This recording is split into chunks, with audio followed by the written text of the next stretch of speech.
Welcome to the Podcaster's Guide to a Visible Voice.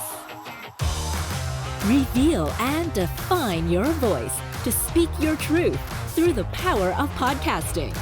And I'm your host, Mary Chan. So let's go. Hello. Episode 7 today. 3 secrets about podcasting that no one tells you at the start. Starting a podcast is relatively easy compared to other forms of traditional media. People compare podcasting to radio or TV. But imagine if you tried to get your own radio show or TV show. How do you even start?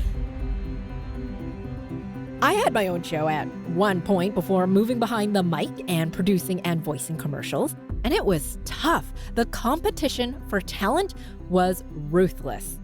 And when I finally landed an on-air gig, almost everything I said was planned out and defined for me. I had a schedule to keep for every minute of every hour. I couldn't talk too much or too less. Shareholders and bosses that controlled what I said, when I said it, and even how I said things.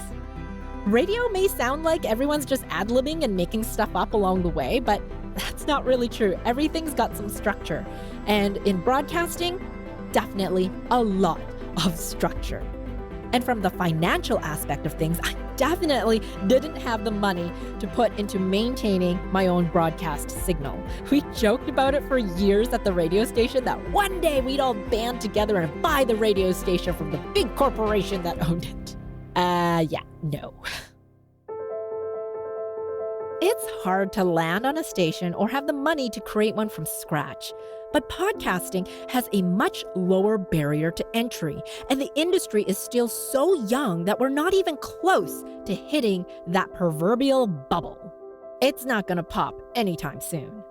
The basics for all you really need to start podcasting is a microphone, software to record your show, and access to the internet.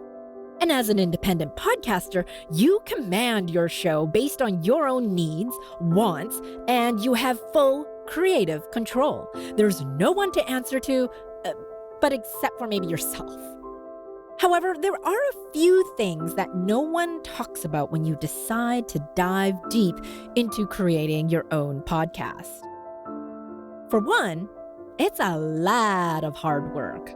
Yes, you can record and then publish, but there's more to a successful podcast than just that. Most independent podcasters wear many hats, from host to producer, editor, and even marketing manager, content creator, audio engineer, and don't forget about all the administrative tasks, answering emails, booking guests, double-checking all your links are working as the tech and web wizard. If you have a team behind you, then you're one of the lucky few. Offloading some of the work can be really instrumental in this marathon of a journey. Podcasting is not a sprint, so think about what it is you don't like to do, so in the future, when you have the ability to hire someone to do what you don't want or don't have time to do. If you already have a podcast, take a look at your current workflow. And if you don't have a podcast, think about all the things that you will need to do to create each episode. Note down every single task it takes you to create and publish an episode. Is it the audio editing or social media or some other aspect? Sometimes podcasters like to do it all, but know that your time is limited. And it might be best to let someone else who's the expert in that field do what they do best, so you can focus on your content, taking the time to create that meat in your show. That's what's going to drive your podcast. And don't forget that once your episode is published, it doesn't mean the work has stopped. You still have work to do. You've got to keep promoting your show and the past episodes that you have created. All that content is still very, very valuable. Most of my clients are using podcasting as part of their long-term marketing plan for their business. And in doing so, have the funds to invest in their show and hire me to save their time from editing or learning the art of editing. Some of my best clients are the ones who started their own show by editing everything themselves. This way, you get to learn all the nuances that go into creating your own show in your own way. Once you know how and what you like or don't like, it's easier then to transfer those ideas and processes to an audio editor or whoever else you plan to hire on your team. And again, for the audio editing side, when you edit your own voice, you'll learn about all the little things that will drive you nuts, like how you say something or which filler words you tend to use a lot of, like some, right? Those ones are some classics. Take this as an opportunity to learn and grow. Know that you will say these things when you're thinking about what to say next, and the next time you go to record, you can try and back off of using them. Recollect your thoughts and then start your sentence again. That's the beauty of podcasting. You're usually not live, so you can edit all of this stuff out. So go grab some pen and paper. If you listen to episode 5, you know how I love writing with pen and paper. Start jotting down what you will do for your podcast and realize that if you plan to do a weekly show, there are some tasks you'll have to do weekly, every single week, or batch to work in advance. The second secret is that there's no magic formula.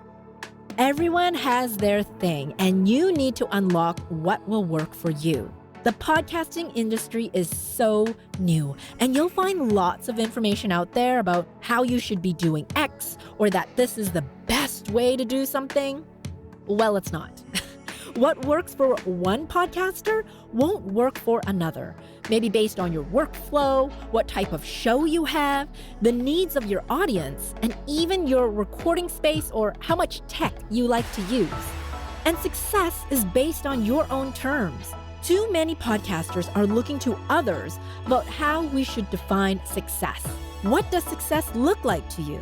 I'll give you a quick answer to that one. It's definitely not about the downloads. Those are vanity numbers. Every show is unique, and if you're not connecting with your audience, the numbers don't make a difference if you can't compel them with your podcast's message to take action on what it is you want them to do. Let's take, for example, Podcast A and Podcast B. Mythical podcasts I'm just making up here. Podcast A is a business podcast focusing on coaching women entrepreneurs in the health and wellness space. Pretty common. Versus Podcast B, which targets the same women health and wellness entrepreneurs, but is only spoken in Spanish. Podcast B's niche of speaking in Spanish makes it impossible to compare numbers. As a listener who doesn't speak Spanish, they can't relate to the Spanish-speaking culture. So Podcast A is not going to have the same listeners as Podcast B. If your listener only speaks in Spanish, they will never, ever listen to Podcast A, which is what they're trying to do, but in a totally different language. So whose numbers will be bigger? Who is more successful? Does it matter? No. Numbers don't tell you the real story. Each podcast needs to focus on its own listeners. Your range of listeners is going to vary niche to niche, so define your own success right off the bat. Find your niche and stop staring at download numbers. And I recommend that all the time, especially if you are starting out. Don't even bother looking at them for months. The third and final secret about podcasting that no one tells you at the start is that you're not going to get famous. And even the famous podcasters had to start somewhere. As a nobody, think about it this way instead. If you want to be famous in your own niche, in your community, in your circle. Be the authority there. And that's the takeaway. It's not about being famous, but about being the authority. That's how you are going to drive listenership, by creating connections, real relationships, and sharing your message from your podcast in those communities. So it's not just about hopping on to social media and posting here and there. It's about asking people in your community how you can best serve them and how you can be the authority, the one that they will go to when they need some help. So there are the 3 secrets about podcasting that no one ever tells you from the start. And hey, if you've already got a podcast, what did you wish someone told you before you started? Maybe there's another secret that you can share with us. I'd love to hear about it. I'm always active on Instagram, so you can actually drop me a voice note there in my direct messages at Visible Voice Podcast. Looking forward to hearing what you wish someone told you before you started your own show. What could it be? I want to hear it. Thank you so much for listening to the Podcaster's Guide to a Visible Voice. If you enjoyed this episode, I'd love it if you'd share it with a podcasting friend. And to reveal more voicing and podcasting tips, click on over to visiblevoicepodcast.com. Until next time. Let's go.